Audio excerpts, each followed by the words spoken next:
Ooh, I need a second to sort my audio out. There we go. Yes, people, welcome to Toronto Hoop Talk. I'm Alam here to bring you another stream. We got a lot of new information to get through today. If you're watching live, major shout out to you. But if you're watching the replay, you're equally as appreciated. Regardless of how you're watching this, make sure you're smashing the like button, hitting the subscribe button on the channel, and commenting on the videos. These are forms of engagement that help YouTube's algorithm pick out that they need to be pushing this video out to for the bigger YouTube audience so that this channel can grow. And the bigger this channel gets, the more content I can give you guys. So, with that said, I'll get into what we're chatting about today. I have a couple rumors that broke recently. Okay, let me pull these up.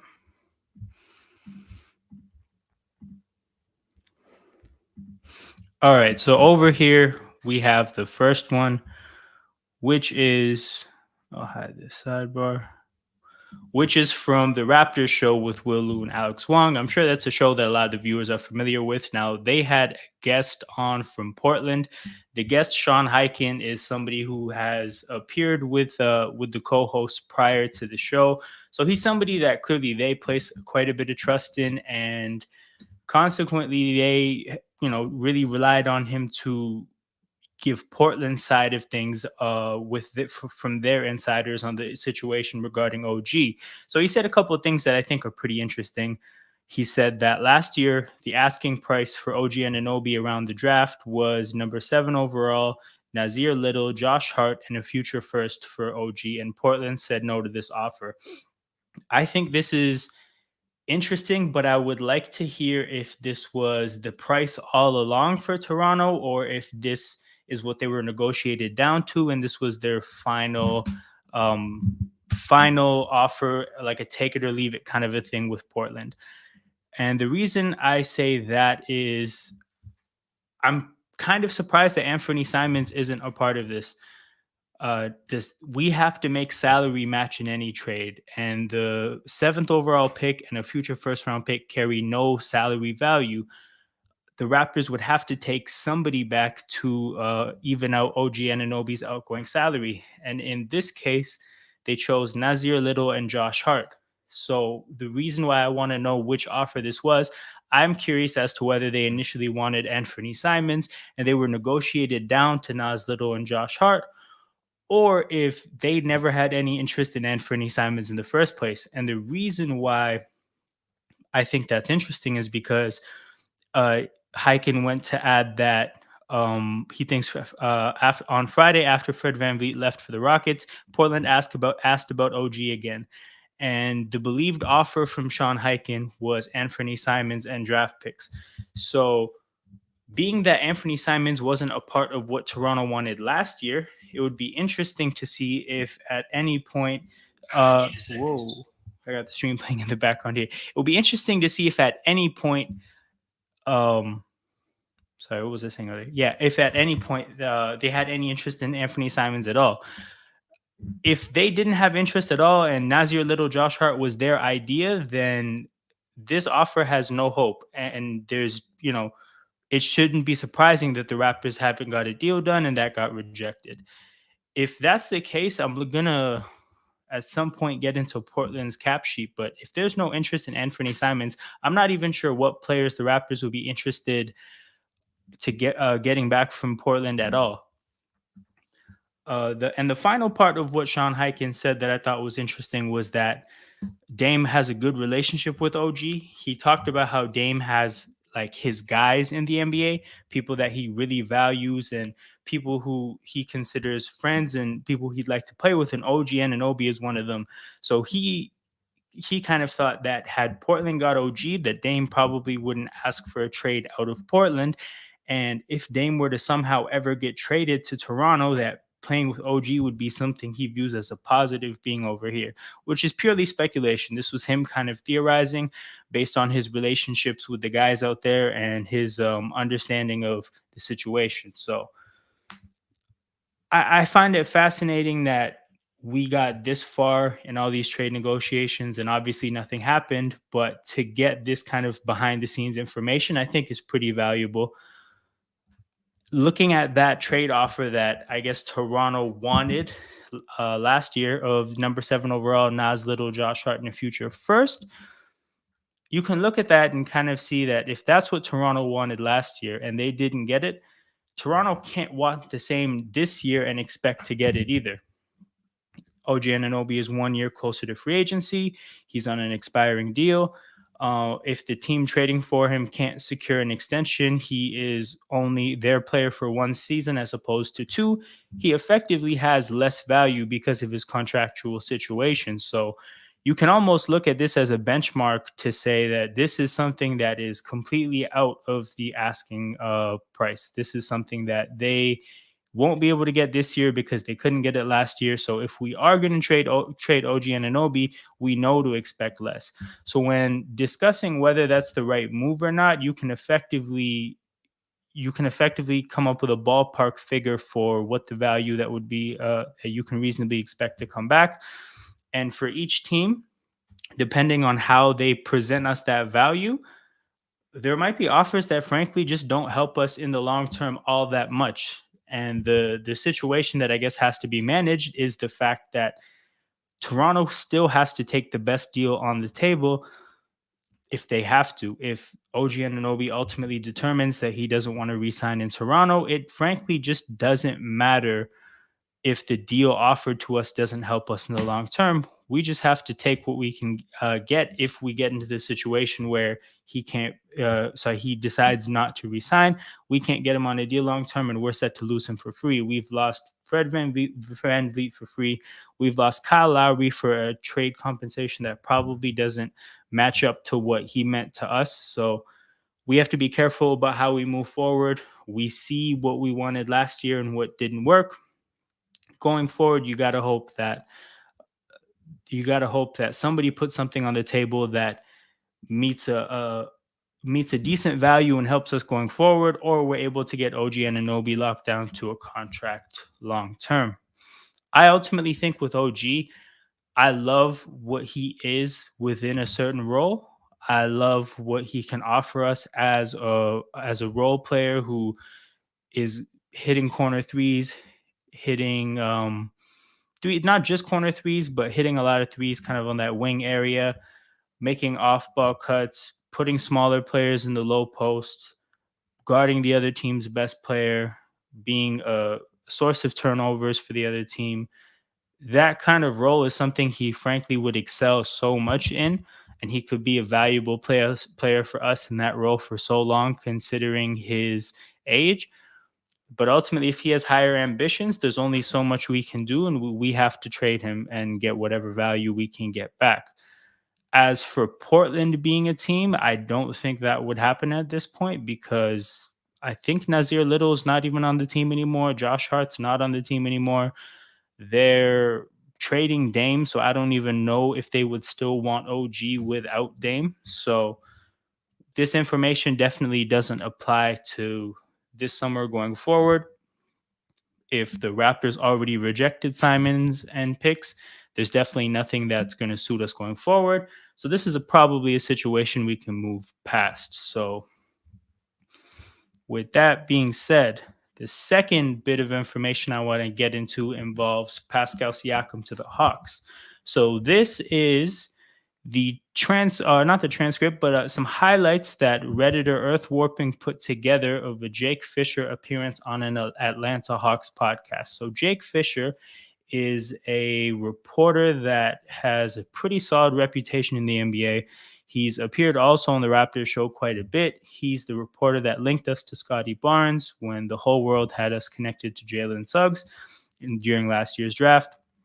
He is somebody who makes a lot of appearances on a lot of league-wide podcasts and generally is someone who people trust with his information. So we can thank Earth Warping for putting together a bit of a highlight package of the podcast appearance by Fisher.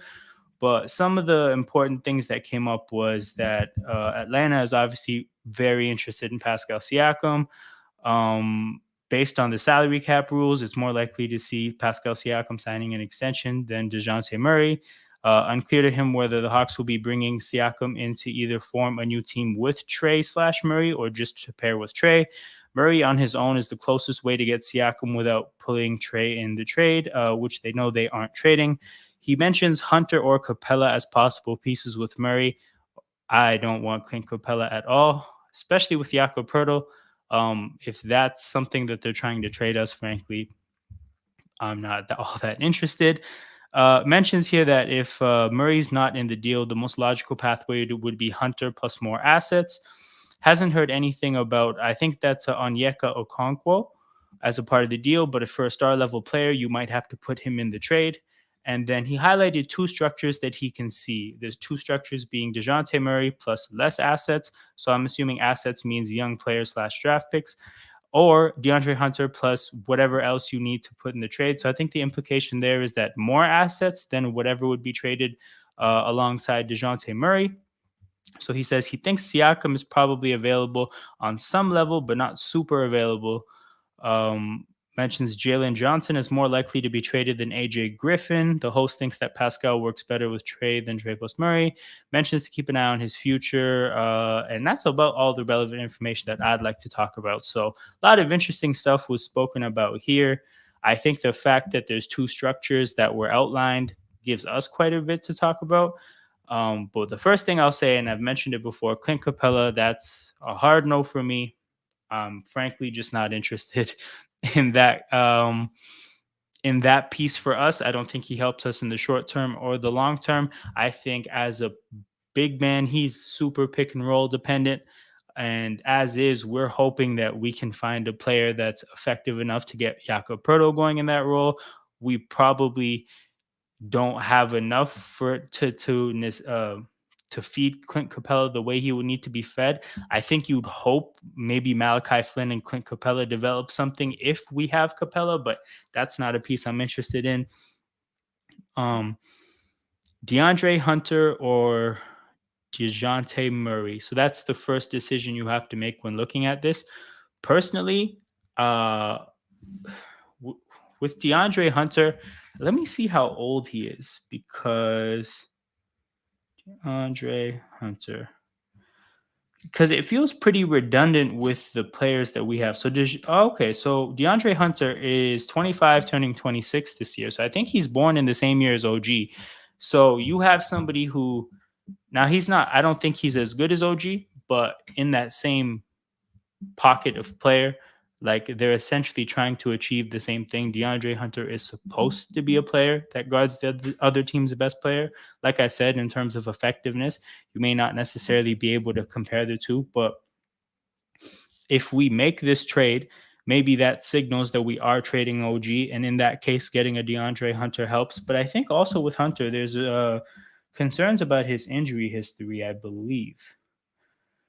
So yeah, this is a guy that's only played more than 62 games once. He's played more than 63 games. So he's played 63 games, 23 games, 53 games, and 67 games. So this is a guy that misses a lot of basketball games.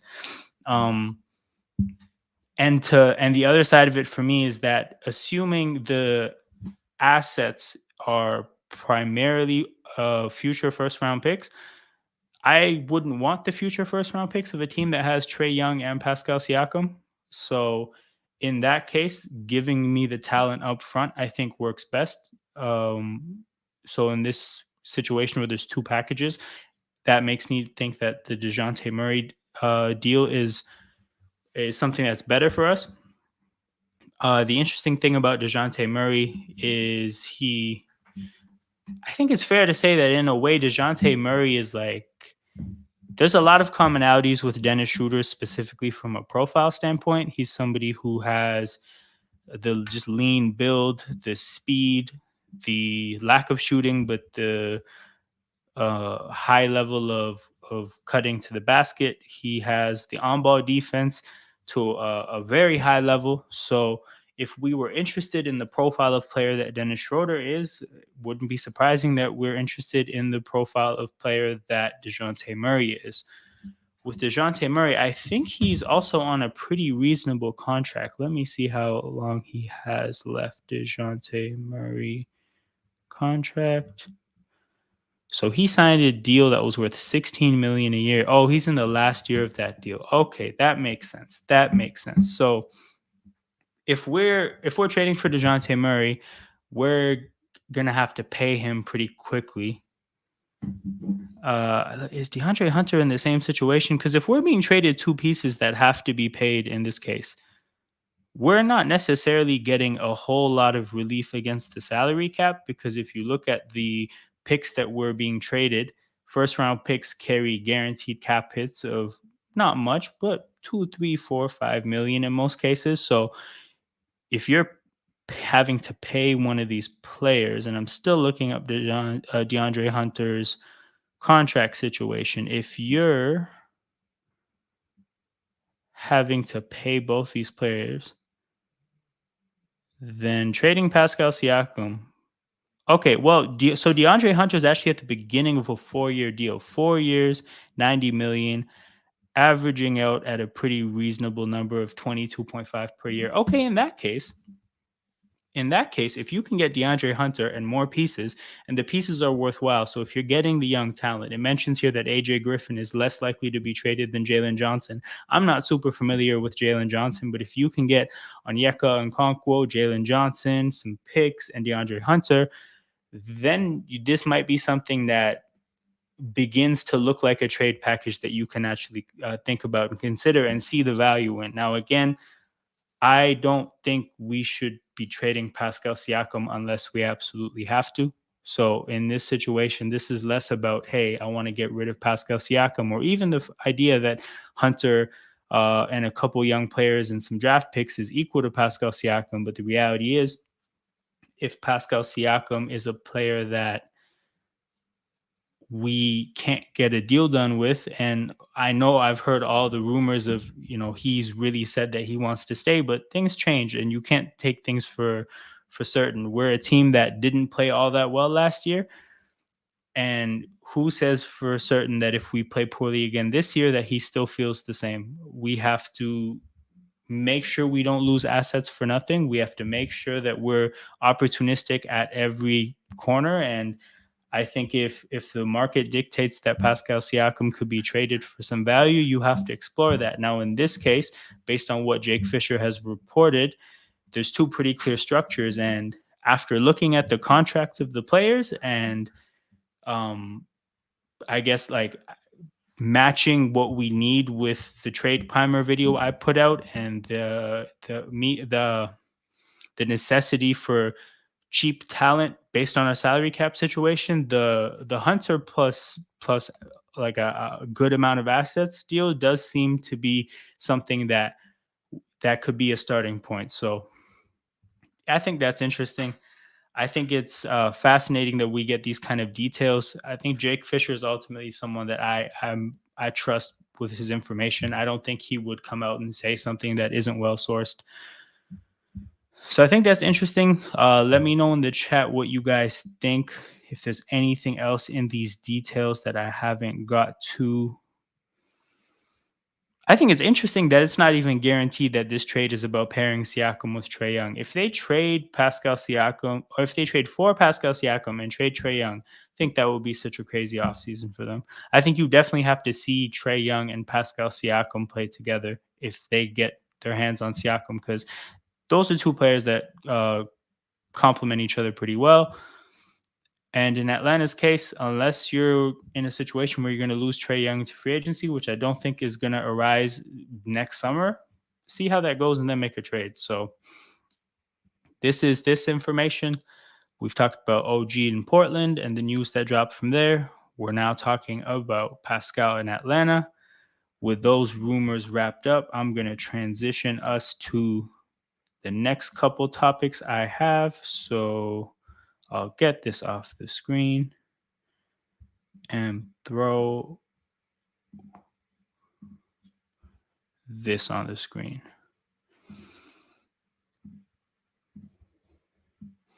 So what this is is the summer league roster. So the Raptors finalized their summer league squad for this upcoming summer league in Vegas. It starts on Friday.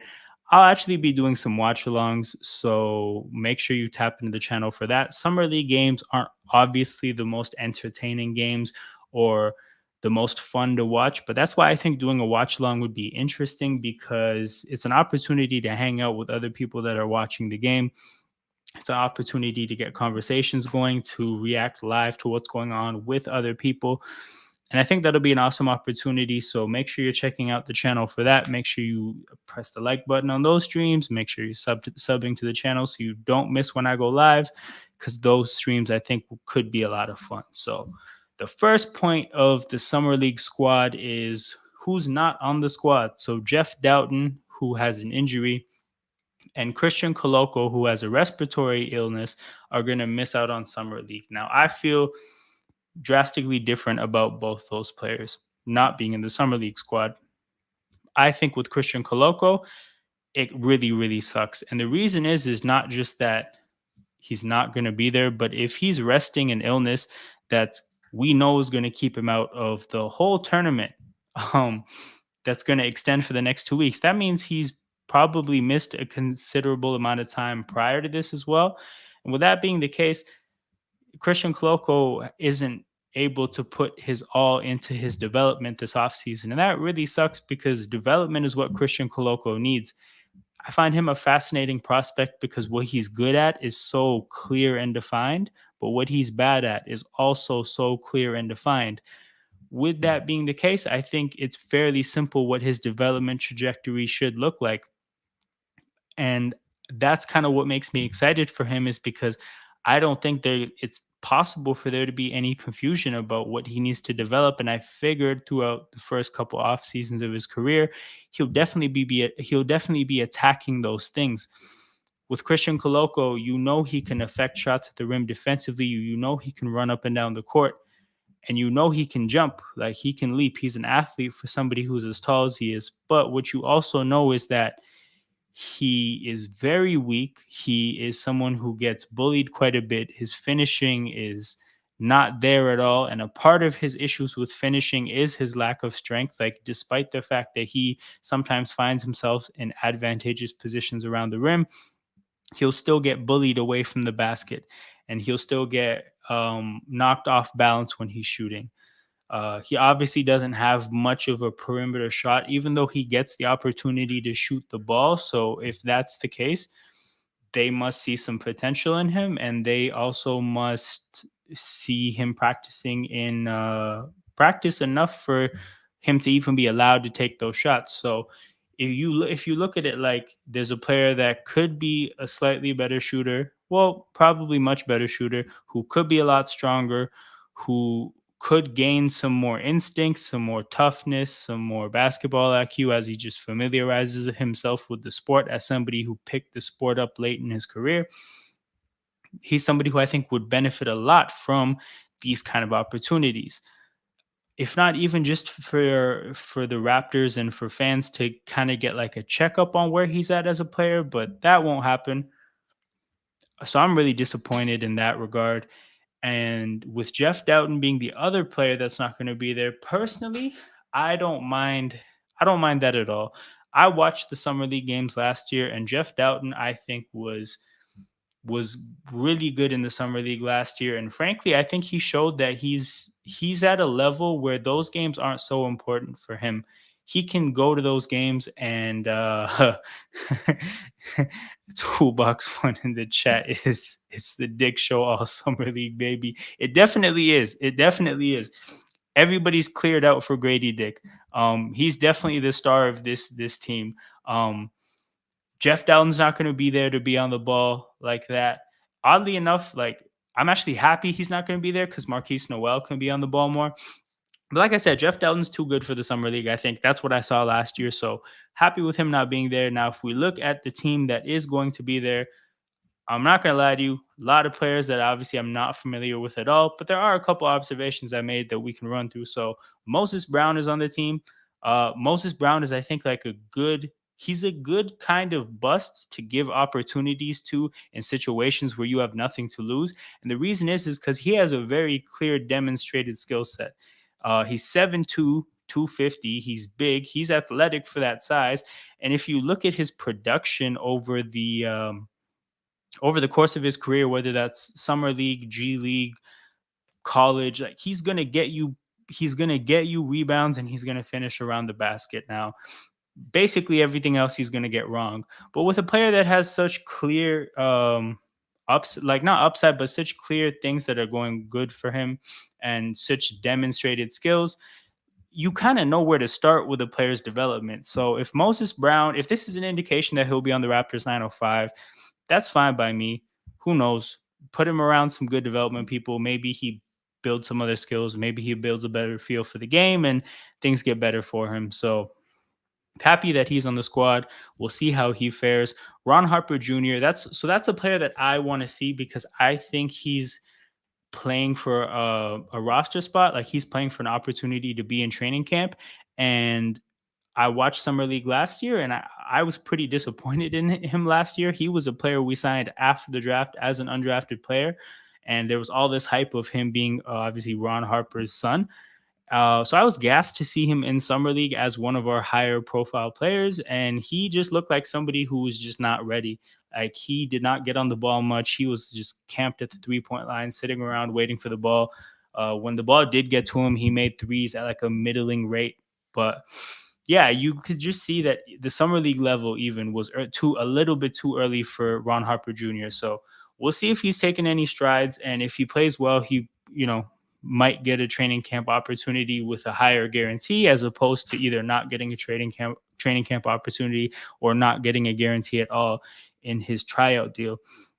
So the next guy that I'll make note of is Mohamedou Gay, because he's the Vision 6'9" guy on this team. I knew for a fact that there would be a Vision 6'9" guy because this is just what the Raptors do. So he's 6'9", 210. Of course, I looked up his wingspan. It's 7 foot. So this guy's probably going to be on the Raptors 905. This is the Raptors type. They like keeping these kind of players around. So if you see that name again, know that you heard it here first. And to go along with somebody who's sticking around quite a bit, David Johnson's on the team. So that's our former second round pick who infamously, I don't think played a single minute in a Raptors uniform, who wasn't on a Raptors contract last year, but was on a Raptors 905 contract. So the fact that they still haven't gotten rid of him, like I guess they see something in him. They drafted him. They put him in the G League. He failed miserably from what I've heard. And then they gave him a G League contract. And now he's back in Summer League. So maybe he's a player that's also playing for an opportunity to be in training camp. There's a RJ Nembhard who I thought, okay, is that like a relative of the Nembhard in Indy who's from Canada? And it's not. It's just a random guy. So that sucks. And then there's obviously Marquise Noel. We know what we're going to look for there. That's just like, it's just going to be the shortest guy on the court in every game, and he'll probably be good. So that'll be fun to see. Also, he's Noel wearing 24, so he's just like one letter off of a Norman Powell jersey. So that'll be nice as well. And then rounding it out, there's Joe Wieskamp, who is on the Raptors right now. He is on an unguaranteed deal that guarantees after Summer League. So the stakes are pretty high. He's either going to get his contract guaranteed and probably in that case guaranteed a roster spot, or he's going to get cut. So stakes are high for him. He has quite a bit to play for. We'll see how that goes. Toolbox One adds, in all seriousness, the player I'll be watching the most is Noel. The forwards are kind of a wash, and Grady is obviously exciting. We need depth guards for the roster. So I agree with that. I think the thing with Noel, right? The whole question, the big question is, how is he going to fare being so small with such size around him? Now, the Summer League isn't going to be a high level of play in terms of basketball, but these are like NBA bodies for the most part. Like, even if you just look at our squad, I'll get the comment off the screen. Generally, you see a fairly big roster. There's a bunch of 6'9" guys, a bunch of 6'8" guys. So a 7-footer, a 6'10" guy. Like the Summer League squads will have NBA size. So even just that is going to be an opportunity to see how he fares. And what I'm going to be interested to see is that I think it's fair enough to assume that in the way Fred Van Vliet, the main way he could impact basketball games a lot of the times offensively is to just shoot the shit out of the 3-point shot. That'll probably be the case with Marquise Noel. But I want to see if he has anything else in his bag. Like if he has any other tricks to get looks in other parts of the court, because that's what's going to give him some sustainability in the NBA. If you're just a guy who jacks up threes, that's inherently a up and down thing. 3 point shot is a high variance thing, so you can almost like cap out his viability as an NBA player, because the reality is his production is guaranteed to go up and down. So you're not going to look at him as much more than a okay bench player, especially considering his size defensively. But if he can establish some other things offensively, he might have a chance to be a player that contributes during the regular season. Yeah, it's going to be an actually good test for Noel. Yeah, it should be. It should be. Like I said, all NBA teams are bought in on the idea that having size in the backcourt and on the perimeter is good. And summer league isn't like a something they use, like it's not something that they waste in terms of testing out those kind of players. So he'll play against a good amount of size, and if he fails miserably, then we know to keep our standards low from the beginning. But if he cooks and we get gassed, we'll see. There's a chance he does it in the NBA. So that's all for the summer league squad, because ultimately it's the summer league squad. Like it's not that serious, but when we're thirsty for basketball during the July months, we'll take what we can get. And at the end of the day, it's the Grady Dick Show. We're here for the content. Raptors Twitter and Reddit and just social media in general gets really toxic, except for when like Grady Dick content hits the timeline. So that's what we need to save us right now. And then the last thing I'll get to is actually, I go right back to that. The coaching staff. So the coaching staff is finalized. Real quick before we get into this, his college run had some insane playmaking in it. His vision and passing has potential. Can he replicate it against better competition? That's the question. Yeah, definitely. Like ultimately, to be even good at 5'8" in college, you'd have to have a bunch of things going for you. And in his case, as the point guard, you have to justify being on the court. So his bag at the college level was there. Like he's a player that he was great. He was literally just 5'8". That was the problem. But when you're 5'8", you have to come with a bag and grit and all the intangibles, and he's definitely somebody who has that. The problem is literally just that he's 5'8", so we'll see how he copes with that. But yeah, so on to the coaching staff led by head coach Darko Rajakovic. So the names are Pat Delaney, Gemma Malalela, James Wade, Jim San, Mike Batiste, Vin Bavnani, Drew Jones, and Ivo Simovic. So I did some like very preliminary research on these guys, as preliminary as is possible. Like I wasn't gonna go too deep, but also the reality is you can't go too deep on some of these guys. And I'm not gonna sit here and like go crazy with people's backgrounds. But one thing I will point out is that a bunch of these guys are Darko guys pretty clearly. So I'll get that window up on the screen. Where is it? So we'll start out with Jamma. So for people who aren't familiar, this guy is as Toronto as it gets. So started out at U of T, then the Raptors as an assistant for 5 years, then the Raptors 905 for 2 years, back with the Raptors coaching staff, off to the Warriors for 2 years. He got a ring and then he came back. So something I also didn't know until I read this was that, where is it? So started with the Raptors in 2006 as a member of the community development staff, leading the Raptors basketball academy in various clinics throughout Canada. This guy was tied in with this organization for so long, and now he's back. So my thing about Gemma is just that he is the guy who I believe he's the main assistant. He's like the Adrian Griffin this year. And the fact that they just keep bringing this guy back, I think that there is a understanding that he's somebody that one day could be a head coach. They gave him the head coach opportunity for the Raptors 905. I think it went well. I don't remember offhand, but just the amount of time he spent in the organization, the amount of different capacities, the fact that he just keeps coming back and back. This is probably somebody that, if things don't work out with Darko, I would not be surprised if they hand it over to Jamma. But he's going to be the main assistant, and that's obviously something that um, I think people should look forward to, because I don't think that there's a, a candidate you could possibly get a better evaluation for if you have the opportunity to spend years and years around somebody um, in so many different capacities. If you like them, there's probably a reason. So that's my thing about Gemma Malela. I think, or Malalela, I want to get his name right. I think he's just somebody that I trust if they've spent this much time around him and they like still believe in him outright. That's the main head coach. So then there's James Wade. First of all, things to point out about James Wade. He's known as Coco, which I just think is interesting. Like Coco doesn't really I don't see where you get that out of James Wade. There's not really an explanation of why that is, but we have a guy named Coco on the bench. And then the other really random fact about him is that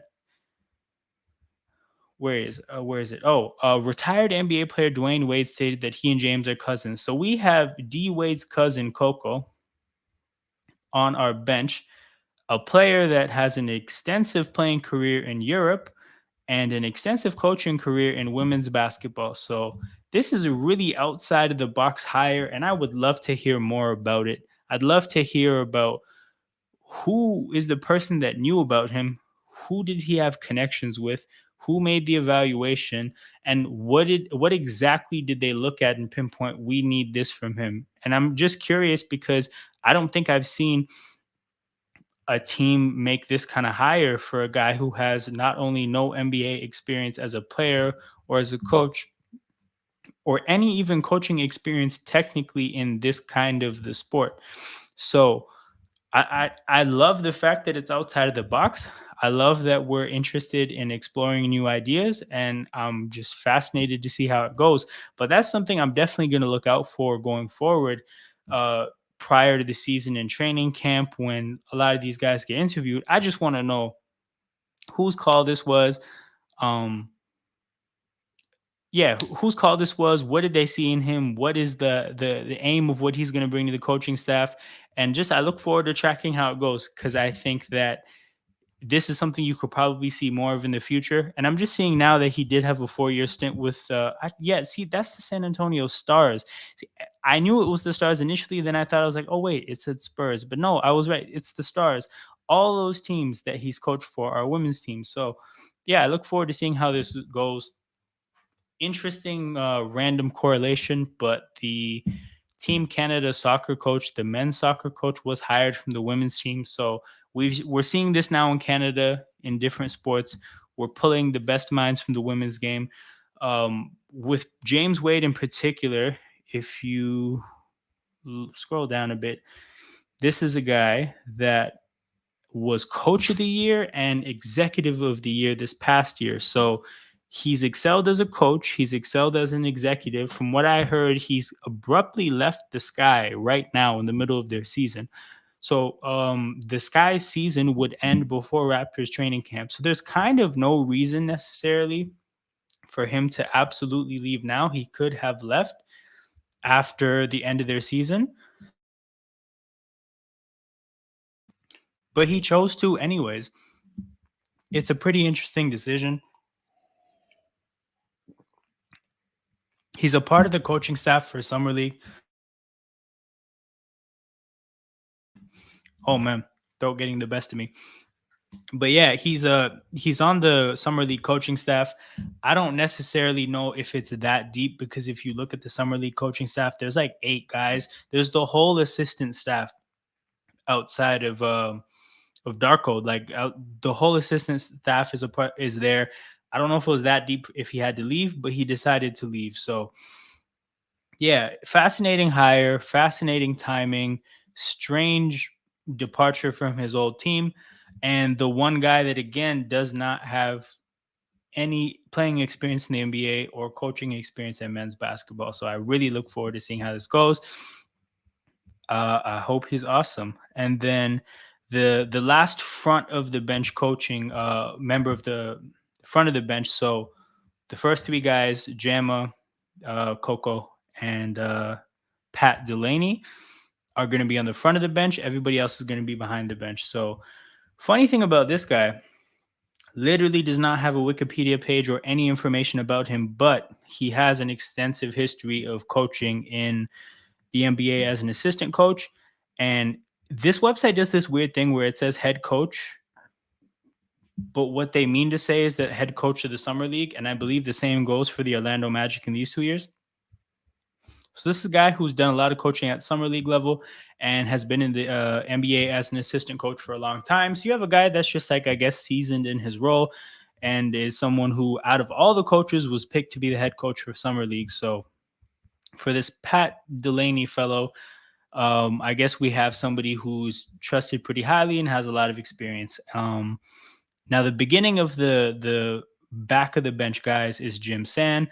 So Jim Sand was hired as an assistant coach in 2016. This guy has been with the Raptors for 7 years. So continuity here. This is the Raptors guy. This is somebody that the organization likes, and we're pushing forward with that. Right? Fairly simple. We so far have what I'm assuming are two Raptors guys and two Darko guys, I'm assuming. Pat Delaney, obviously, I don't know. I looked through his history to see if there's any overlaps with Darko's coaching past, but there's no tie to the Thunder for a while. Yeah, at any point, and obviously no appearances with the Grizzlies while he was there. So um, but yeah, so Jim Sand's a Toronto guy. Then we have Michael Batiste. So I was unable to figure out the commonality with Darko, and the reason I say that is because a lot of the other guys have a tie to Darko, but this is a guy who basically played his whole career aside of 1 year with the Grizzlies. He played his whole career in Europe, and he's been an assistant coach around the NBA for a good little bit now. So again, another seasoned, experienced assistant that I guess we're calling on. And now we're going to get into the interesting Darko guys here. So you have Vin Bavnani. So if you look at his career, he's a Thunder guy since 2008 up until now, where we're taking him away. So he's built his career up all the way from video coordinator to assistant coach. Now, the reason that's interesting is because this guy didn't grow up playing ball. He has an article about him on ESPN saying from engineering to the NBA. So he's a guy who Darko must know pretty well, being that Darko spent 5 years with the Thunder as well. If this is somebody who Darko's familiar with, who has come up in the sport from the very bottom, who's a self-made man in the industry, I think this is an awesome hire. Just purely off the principle of I like people who have to grind from the very first level all the way up. And I like the idea that Darko spent a good amount of time around this guy and has identified him as somebody who he wants around. So that's Vin Bavnani. Oh, this page. Okay, there it is. Then the next guy is Drew Jones. So this is another guy who there's not a lot of information on, but there, look at the time period with the Oklahoma City Thunder organization. So again, another Darko guy, another guy who he spent an extended amount of time with, and somebody who we can assume he thinks of very highly and has seen him live in action for an extended period of time. So that's good. And the last guy is Ivo Simovic. Now, the only point I'm going to highlight here and is this sentence. Simovic and Rajakovic have an extensive experience working together, facilitating a working relationship that led to the hire. So Ivo, another Darko guy. I'm not obviously I'm not really sure exactly what his experience is in the NBA. Okay, here's his coaching timeline. Right. So you have a lot of there's a Spurs scouting job, but a lot of stuff in Europe and college. So yeah, This is somebody who doesn't have the same NBA experience, but is somebody who has some Darko experience, somebody who he would have, I guess, worked with in the early 2000s. So he's known this guy for a long time.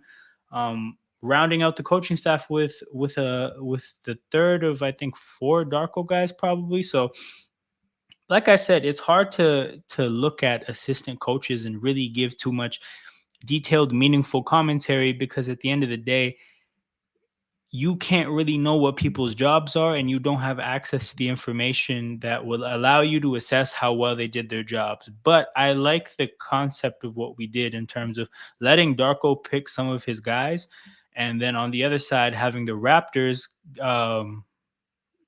continuing with some of the guys that they think highly of and they've had in the organization for a long time.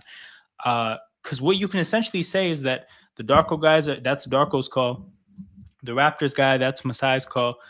You know, both people kind of have to answer for their evaluations. If our coaching staff functions poorly, that falls squarely on the shoulders of Masai and Darko. And you can, if anything comes out about issues with specific coaches like there was last year, you can know whose kind of fault that is, and it allows you to make clear judgments and clear assessments of basically whether Darko or Masai got this right. So I like the clarity in that regard.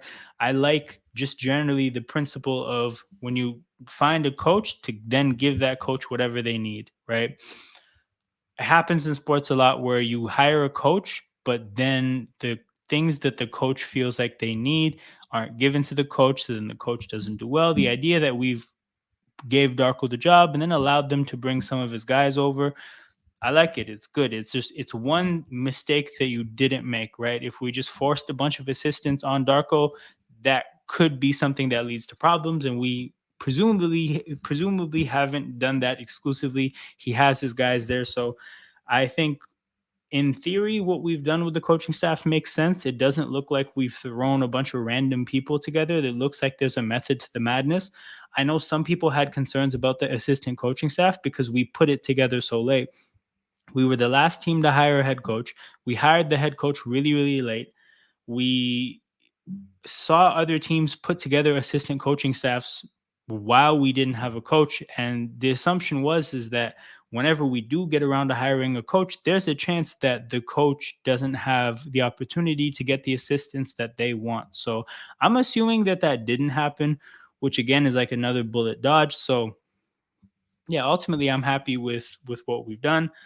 And on to this season. The assistant coaching staff will be coaching summer league, so that I'm kind of disappointed with because Nick Nurse will be coaching the Sixers summer league team, and I think for Sixers fans, that's an opportunity to get to see their new coach in action. And you're not going to read too deep into like tactical decisions or coaching decisions and stuff like that, but at least you get to kind of get a feel for what the coach wants to do a little bit. And with the Raptors coaching assistant coaching staff being there, you'll still get that, but it's not the same as if it's not the same as it will be if Darko was the coach. So it is what it is. Like, well, we'll take what we can get, but definitely would have preferred to see Darko there as the head coach. So that's all I have for today's stream. We're gonna wrap it up here. For everybody watching live, thank you for being here. If you're watching this on the replay, make sure that you're also smashing the like button and subbing to the channel, leaving comments. These are the kinds of engagement that help YouTube's algorithm figure out, hey, I should push this content to the wider YouTube audience. And that's how channels get bigger on YouTube. So whether you're watching it live, whether you're watching it on a replay, make sure you're pressing the like button, leaving comments, subscribing to the channel. If you joined this stream midway through, make sure you go and catch the beginning of the stream that you missed. I talked about some details that we got from the media on the OG trade discussions with Portland. Some details we got from the media on the Pascal trade discussions with Atlanta. I talked about the summer league team, and then this topic of the assistant coaching staff is what I wrapped up with. So, like I said, if you're watching live, I got my guy Toolbox One in the chat. Thank you for being here. And yeah, make sure you guys tap in. More streams, more streams, more streams. Summer league streams for sure. Fridays and Sunday are the first two games, so I'll definitely be streaming during the games. Watch out for those. and I'll see you guys around.